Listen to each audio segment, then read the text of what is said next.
ស្រីបងប្អូនអរគ្នាខ្ញុំបាទរិទ្ធអ្នកអស៊ីម្នាក់នៅក្រុង Houston រដ្ឋ Texas សហរដ្ឋអាមេរិកថ្ងៃនេះខ្ញុំមកនិយាយពីដំណើរការនៃការ build ហាង pizza របស់ខ្ញុំអញ្ចឹងក្នុងវីដេអូមួយនេះខ្ញុំ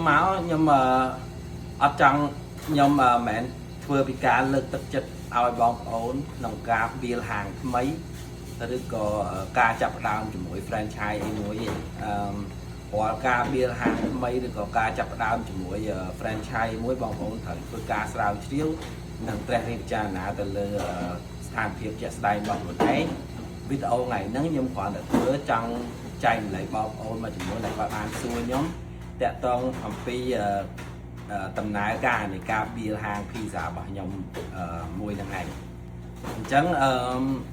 ដំណើរហាង pizza ហ្នឹងពីដំបូងឡើយហ្នឹងក្នុងឆ្នាំទី2ដែលខ្ញុំនៅអាមេរិកនេះពេលដែលខ្ញុំចាប់ផ្ដើមកាន់ហាងដូណាត់របស់ខ្ញុំពួកយើងចាប់ផ្ដើមធូរស្រាលរឿងបំណុលខ្លះតិចហើយយើងចាប់ផ្ដើមដូចថាធូរដៃអញ្ចឹងណាអញ្ចឹងពីអ្នកដៃប្រពន្ធខ្ញុំក៏សម្រេចចិត្តថានឹងចង់រក business អីមួយទៀតក្នុងឡុងពេលហ្នឹងពួកខ្ញុំចាប់អារម្មណ៍ business pizza តិចតែយើងអត់ទាន់ជា serious ទេយើងដូចថាកូនខ្ញុំវាចូលចិត្តញ៉ាំ pizza ដល់ពេលអញ្ចឹងយើងអាសាទៅទិញនៅក្បែរផ្ទះអីអញ្ចឹងណាយើងក៏អាសាទិញញ៉ាំអាសាភ្លក់អាសាអីអញ្ចឹងទៅហើយឃើញថា business pizza មើលទៅវាដូចរៀងទំនងហើយដល់ពេលអញ្ចឹងក៏យើង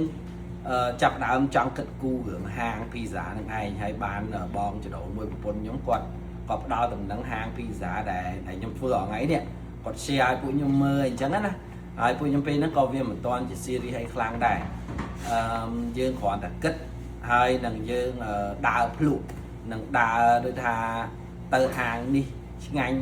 របៀបម៉េចគេរកស៊ីរបៀបម៉េចពួកខ្ញុំទៅសិក្សាពីគេនៅ Houston យើងរាល់ឆ្នាំគេធ្វើ franchise exhibition ណាអញ្ចឹងពីអ្នកប្រពន្ធខ្ញុំគាត់ទៅចូលរួមនៅតាំងពិព័រណ៍ franchise ហ្នឹងទៅយើងទៅជួបដូចថាអ្នក franchise 10% មិនហ្នឹងនៅខាងតាំងពិព័រណ៍ហ្នឹងអីអញ្ចឹងយើងនិយាយគ្នាមួយចំនួនអញ្ចឹងណាមុនពេលយើងតាក់ទងមួយគាត់ series ហ្នឹងក៏ពួកខ្ញុំបានទៅភ្លក់ហាង 10% មិនមួយដែលនៅប្រហែលជា1ម៉ោងពីផ្ទះខ្ញុំនៅពេលហ្នឹងណាដល់ពួកយើងជិះទៅដល់ហ្នឹងយើងទៅភ្លក់ប្រហែលដង4 5 6ដងអីចឹងណាហើយពួកខ្ញុំចូលចិត្តរសជាតិរបស់គាត់ហ្នឹងអញ្ចឹងទៅក៏ពួកខ្ញុំសម្រេចថាអូខេអញ្ចឹងមើលទៅដូចថាហាងហ្នឹងវាឆ្ងាញ់អញ្ចឹងណារសជាតិយើងចូលចិត្តហើយអញ្ចឹងយើងគិតថាអាចប្រហែលជាលក់បានអញ្ចឹងក៏ពួកខ្ញុំចាប់ផ្ដើមតាក់ទងខាង franchise តាក់ទងនៅ head office គេតាមរយៈ email អីអញ្ចឹងទៅយើងទៅសេមកឆ្លើយឆ្លងគ្នាអញ្ចឹងណាអញ្ចឹង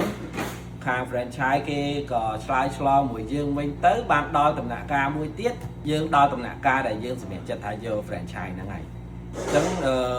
ខ្ញុំក៏ highlight បន្តិច franchise ដែលខ្ញុំបើកនេះខ្ញុំអត់ប្រើលុយខ្លួនឯងទាំងអស់ទេខ្ញុំប្រើ SBA loan មកពាក្យពេញ Small Business Administration អញ្ចឹងណាអញ្ចឹងដោយបងប្អូនដឹងស្រាប់ហើយហាងដូណាត់ខ្ញុំពីមុនមកហ្នឹងខ្ញុំខ្ចីលុយគ្រួសារតិចខ្ចីលុយអ្នកផ្ទះតិចហើយដល់ពេលដល់ហាង pizza នេះយើងចាប់ដើមមាន credit រៀងល្អបន្តិចហើយយើងចាប់ដើមមានចំណូលថេរហើយយើងខ្ចីលុយអ្នកផ្ទះក៏មិនសូវបានទៀតដែរពីព្រោះយើងខ្ចីហើយអញ្ចឹងយើងមានជំរឿនមួយទៀតយើងខ្ចីលុយធនាគារនៅក្នុងខ្ញុំប្រើ loan SBA loan អញ្ចឹងបងប្អូនដែលចង់ដឹងតាក់ទងមួយ SBA ចាំខ្ញុំធ្វើវីដេអូផ្សេងទៀតSBA loan ដែលយើងប្រើប្រាស់ទៅលើ small business ដែលយើងមិនចាំបាច់មានទ្រព្យតម្កល់ទេខ្ញុំអត់មានទ្រព្យតម្កល់ទេពីព្រោះហ្នឹងជា program របស់រដ្ឋអញ្ចឹងណាអញ្ចឹងពេលដែលយើងសម្រេចថាយើងយក franchise ហ្នឹងយើងចាប់ដើមធ្វើLOA មួយខាង franchise ហ្នឹង letter of intention ថាយើងហ្នឹងចង់ថាយើងពេញចិត្តយើងចាប់ដើមចង់ធ្វើជាមួយ franchise ហ្នឹងហើយដើម្បីមានឯកសារមួយចំនួនយើងទៅ apply loan អញ្ចឹងក្នុងអំឡុងពេល apply loan ហ្នឹងយើងដើររកទីតាំងហើយដើររកទីតាំងខាង franchise ហ្នឹងគេជួយរកទីតាំងឲ្យយើងប្រមាណកន្លែងអញ្ចឹងណាហើយយើងរកខ្លួនឯងដែរអញ្ចឹងយើង ពេលដែលគេឲ្យព័ត៌មានមកគេនាំយើងទៅមើលយើងវិភាគខ្លួនឯងយើងគិតទៅកន្លែងណាដែលយើងគិតថាមិនអីមិនយើងវិភាគហើយយើងអ្នកសម្រេចទីតាំងហ្នឹងអញ្ចឹងរងថ្ងៃទីតាំងដែលខ្ញុំរើសនេះគឺពួកខ្ញុំអ្នករើសហើយពួកខ្ញុំអ្នកឲ្យខាង franchise ជួយសិក្សាឲ្យវិញ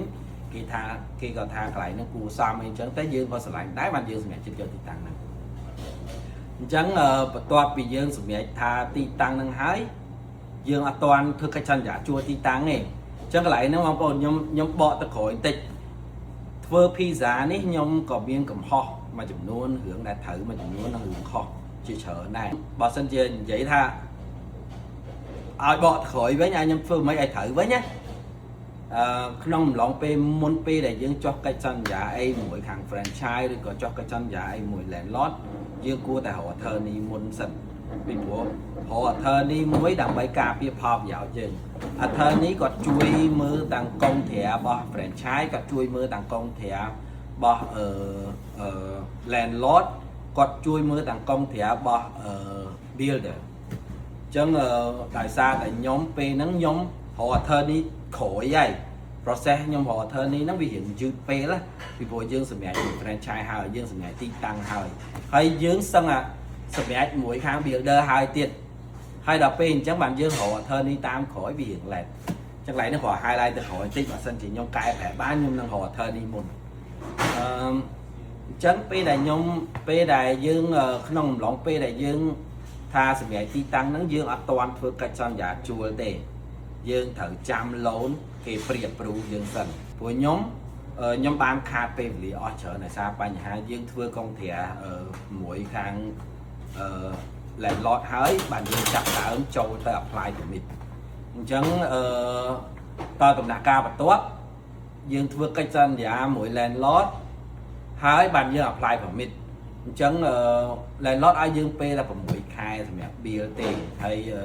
permit នៅ Houston នេះវាតឹងទី1ទី2មនុស្សច្រើនហើយវាដូចថាវាធ្វើការតាមលេខរៀងណាដល់ពេលអញ្ចឹងយើងអត់អាច expedite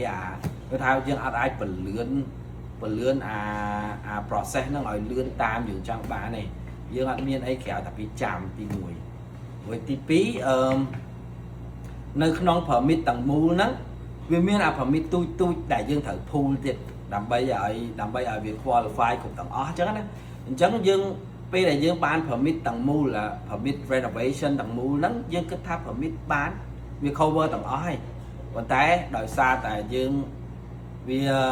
អត់មានបទពិសោធន៍ដល់ពេលអញ្ចឹងយើងវាអត់ដឹងថាយើងត្រូវការ permit ទូចខ្ញុំត្រូវខាតពេលអាហ្នឹងទៀតអញ្ចឹងវីដេអូហ្នឹងខ្ញុំអត់ចង់និយាយលម្អិតពីអាហ្នឹងទេខ្ញុំចង់និយាយអំពីតែ process ឯងវីដេអូក្រោយចាំខ្ញុំនិយាយលម្អិតពីបញ្ហារបស់ខ្ញុំទៅលើការ build pizza ហ្នឹងអញ្ចឹងបន្ទាប់ពីយើង permit បាន permit renovation ហើយយើងចាប់ដើមធ្វើកុងត្រាមួយ contractor ហើយអានេះក៏ជាកំហុសធំរបស់ខ្ញុំមួយដែរ contractor ហ្នឹងគាត់អ្នកស្គាល់គ្នាហើយខ្ញុំធ្វើកុងត្រាមួយគាត់ដោយអត់ឆ្លងកាត់ attorney របស់ខ្លួនឯងឲ្យគាត់មើលឲ្យគាត់ជួយសម្រេចអញ្ចឹងនៅក្នុងកុងត្រារបស់ខ្ញុំអត់បានចងពីការយឺតយ៉ាវអត់បានចងពីសំណងអីអញ្ចឹងណាអញ្ចឹងវាធ្វើឲ្យខ្ញុំយឺតយ៉ាវខាតបង់ច្រើនមើលមែនទេដូចបាននិយាយអញ្ចឹងខ្ញុំមកនេះមិនមែននិយាយពីបញ្ហាហ្នឹងទាំងអស់ទេ